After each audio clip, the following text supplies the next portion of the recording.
Hey YouTube, it's David, the Georgia photographer, and what I got today is how I modified this lens to work with my Nikon D810.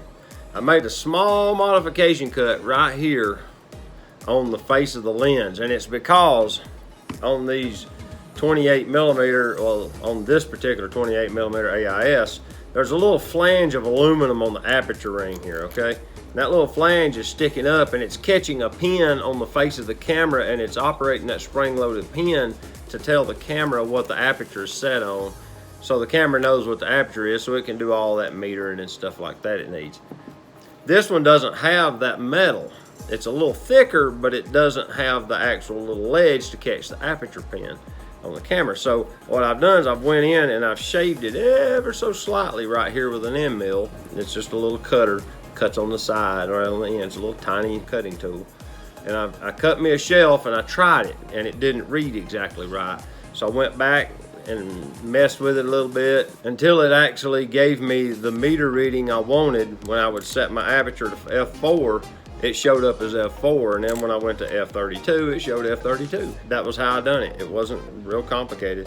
It was just barely dragging on it to start with. It would bind just a little bit, which told me it was a little thick on this ring. And then when I measured it, I realized I had about 20 or 30 thousandths. It's a very shallow shoulder, but it's enough that it'll catch. That little spring-loaded pin doesn't have a lot of back force, so it doesn't take a lot of force to rotate it. The spring is very weak. It works great, but for what I got in this lens, it doesn't really matter. I mean, I think honestly, I paid $60 for it. Built-in lens hood, you know. It even came with a, I think this is a L39. Yeah, it's got an L39 blue filter on it. But all that for 60 bucks. So, you know, it was worth experimenting. If you like my channel, hit that subscribe button. I'd really appreciate it. And if you like the video, give me a thumbs up. I would appreciate that too.